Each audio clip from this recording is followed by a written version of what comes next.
어제 요소수 이야기가 나왔을 때 이것도 약간 단발성 이슈 아닌가라는 생각을 했었는데 오늘장에서도 관련주들의 주가의 급등을 만들고 있습니다.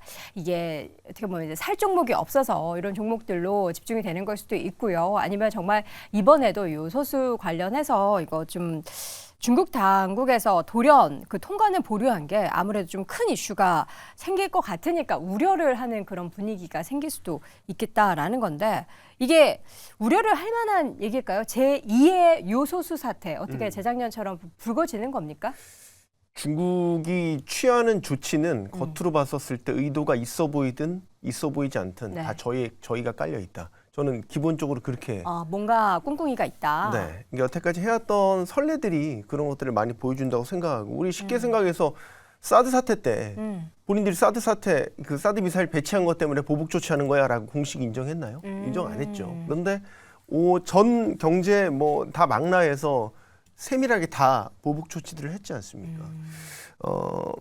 이번 그 요소 사태와 관련해서는 지금 업데이트된 소식은 일단은 우리 입장에서는 한시름 놔도 될 것 같습니다. 그러니까 물론 중국의 공식 입장은 아닙니다만 계속해서 전해지는 보도는 이번 사태가 어떤 의도를 갖고 한 건 아니고 자국 내의 수급의 사소한 문제다. 뭐 사소한 문제 때문에 이런 일이 벌어진 거니까 곧 공급망 대화체 회의를 열어서 다시 원활하게 돌아갈 수 있도록 협력하는 방안을 지금 논의하고 있다. 뭐 이런 식의 소식들이 전해지고 있거든요. 네. 그렇기 때문에 일단 이번 사태가 길어질까 안 길어질까 아직은 중국 정부의 공식 입장이 나온 건 아니기 때문에 신뢰하기는 어렵다. 근데 여기에 조치에 그 중국 조치가 만약에 신뢰를 갖게 되려면 지금 우리 쪽으로 선적이 돼서 수출되지 않은 요소가 검사는 다 통과한 거예요. 근데 이제 선적해서 가려고 했는데 그걸 막은 거거든요. 그래서 만약에 이번 조치가 신뢰할 수 있을 만하려면 일단 검사를 통과한 그 물량만큼은 먼저 한국에 와야 돼요. 그런 조치들이 선행이 돼야 중국이 무슨 정치적 의도를 갖고 한 건 아니구나 라는 거를 지금 알 수 있을 것 같거든요.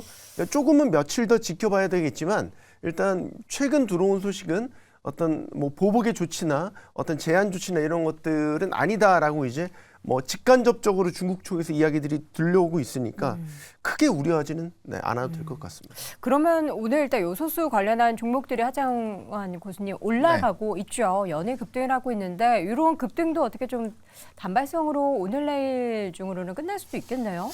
그렇습니다. 일단 뭐 말씀해 주신 것처럼 사실 뭐 일부 유통업체들에서는 요소수 가격이 또 바로 반영이 돼서 좀 오르긴 했어요. 너무 빨리 올라가더라고요. 네, 좀 빨리 올라가긴 배송을 했는데. 안 해줘요. 주문을 하면 네, 갑자기 취소를 시켜요.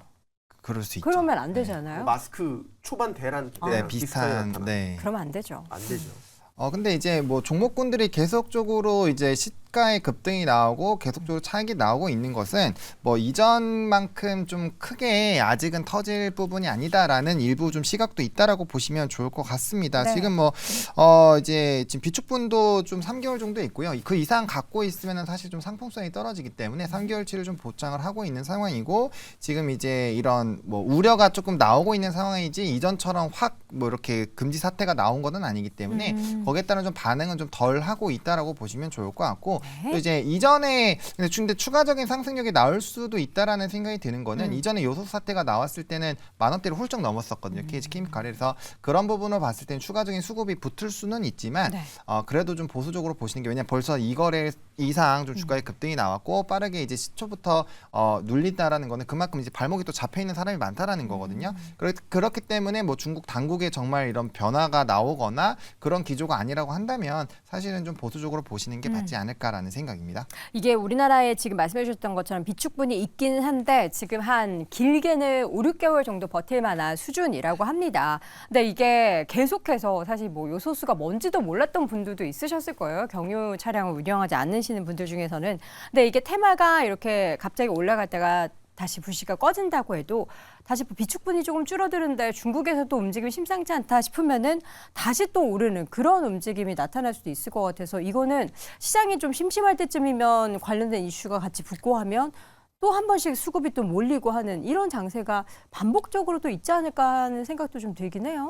문제는 테마주는 재료의 크기 그리고는 규모의 크기를 보셔야 되는데 네. 요소수가 경제 규모를 놓고 봤을 때 그리고는 그 피해액을 놓고 봤을 때 차지하는 규모가 크지 않습니다. 그리고는 뭐 우리가 이게 또 반복되고 있는 테마라는 점에서도 그게 수급이 아주 강하게 뭐 이렇게 막 우리가 몇 상 이렇게 얘기를 할 만큼 상한가를 연속적으로 갈 수 있냐 그러면은 그거는 아닌 재료다. 그래 재료 크기, 재료의 강도가 좀 약하기 때문에 그런 부분에서는 언급되는 기업들이 뭔가 움직임은 보일 수 있지만 이게 지속되긴 어렵다라고 표현하는 이유가 거기 있는 거고요. 그리고는 이제 대장주라고 표현하고 있는 KG케미칼 같은 경우에는 뭐 아시겠지만 KG그룹의 지주사입니다.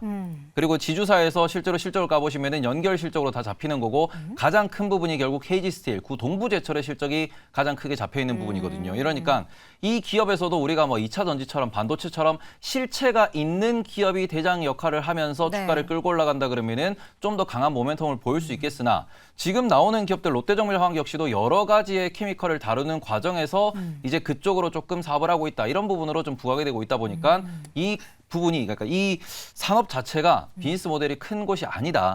그래서 힘이 좀 약하다라고 보셨으면 좋겠습니다. 이게 중국이 뭐 요소수만 이렇게 쥐락펴락하는 게 아니라 얼마 전에는 막 흑연 또 2차 전지 주요 또 소재니까 요 흑연 관련해서도 그렇고 보면은 이제 우리나라에서 나지 않는 또 우리가 중국 의존도가 큰 광물 자원 관련해서 굉장히 많이 좀 쥐락펴락하는 것 같은데 이런 관점을 계속해서 두고 봤을 때는 좀 빅피처를 그려가면서 관련된 투자를 좀 영위하는 것도 괜찮지 않을까라는 생각을 하시는 분들도 있을 것 같아요. 여기에 대해서는 어떻게 생각하십니까? 일단 이 이슈 핵심은 가격이죠. 가격. 요소수가 왜 대란이 나는 겁니까?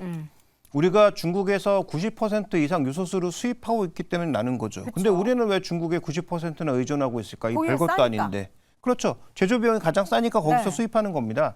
그러면 좀 더 비싸게 우리가 만들거나 동남아로 언제든지 돌릴 수 있죠. 그런데 그렇게 되면 전반적으로 물가가 올라가겠죠. 그러니까 중국을 배제하고 나서 물가를 올리더라도 우리가 생산하는 방향으로 정책을 아예 바꿔버리든지 그런데 그게 과연 성립할 수 있을까? 예전에 예를 들어서 한 뭐 7,000원, 8,000원에 샀는데 이걸 갑자기 2만 원에 팔면 네. 사람들이 우리나라 국산품이라고 납득하고 잘 살까는 우리가 좀 더 고민해볼 문제고요. 그렇죠. 그다음에 또 한 가지 고민해봐야 될 것은 뭐 히토류를 포함해서 흑연처럼 중국이 이미 헤게모니를 갖고 있는 그런 원자재 같은 경우에 굉장히 이제 공격적으로 자꾸 이렇게 길들이기를 하고 있단 말이죠. 그래서 이런 부분들은 앞으로도 테마주로 살아있을 수 있으나 그러면 중국이 진짜로 미국은 기술 갖고 깡패질하고 중국은 이렇게 원자재 갖고 깡패질을 하는데 네.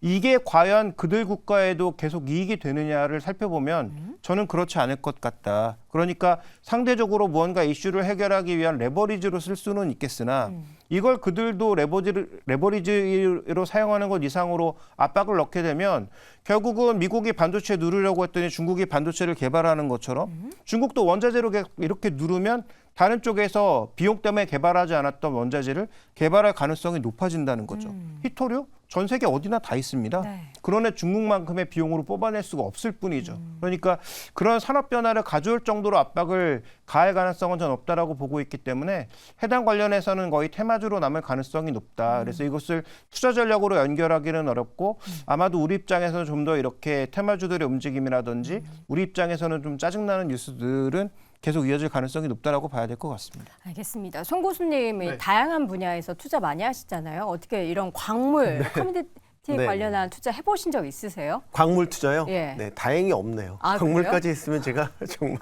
더 이 놀라실 자리에 뻔했는데. 있어야한테 지금 모르겠는데 아, 다행인 건가요? 앞으로도 그럼 관심 안 가지실 예정이신가요? 안 갖는 게 좋지 않을까요? 여기 계속 앉아 있으려면 네.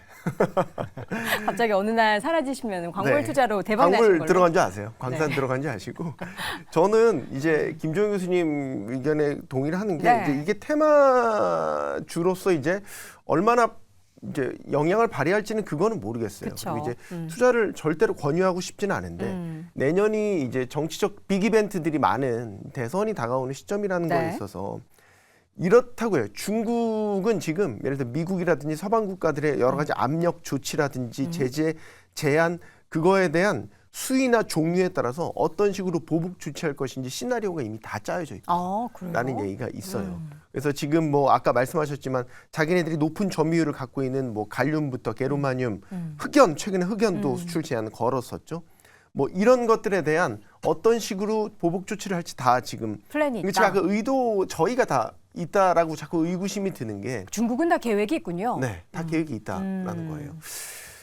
그래서 어쨌든 내년에 미국 대선이 다가오면 정치권의 특징은 항상 대선이 다가오거나 그런 표를 얻기 위해서 선명성 경쟁이라는 걸 하거든요.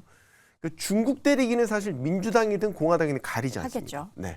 다 후보도 마찬가지고 당 차원에서도 중국에 대한 패권 경쟁 속에서 중국 대리기에 열을 올릴 수 있고 이런 조치들이 어떤 일정 선을 넘기 시작을 한다면 중국도 거기에 반응을 해서 네, 이런 식의 보복 조치들을 가할 가능성이 크다. 그러면 우리는 사실 미국의 우방국, 동맹국인 우리로서는 네. 그리고 반도체 공급망 안에 포함되어 있는 우리로서는 직간접적으로 계속 영향을 받을 받겠죠. 수밖에 네, 없을 것 같다. 이런 생각은 하게 됩니다. 아, 그렇게 된다면 뭐 요소수 흑연뿐만 아니라 내년에는 정말 다양한 분야에 있어서 중국에 우리가 의존도가 높은 쪽에 있어서 뭔가 카드를 하나씩 꺼낼 가능성이 있기 때문에 미리 좀 이 부분을 체크해 두시는 것도 좀 투자에 도움이 되시지 않을까라는 생각도 듭니다. 자, 다시 한번 네 분의 의견 한 줄 평으로 정리해 보겠습니다.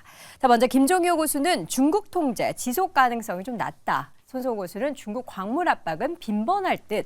하창원 고수는 이미 수급 불안감에 움직이고 있는 요소수 가격의 추이를 살펴볼 필요가 있다. 테이브 고수는 새롭지 않으면 재미도 없다라고 의견을 남겼습니다. 네, 오늘 짱탑5 함께하고 있습니다. 마지막 1위 주제 확인해 보시죠.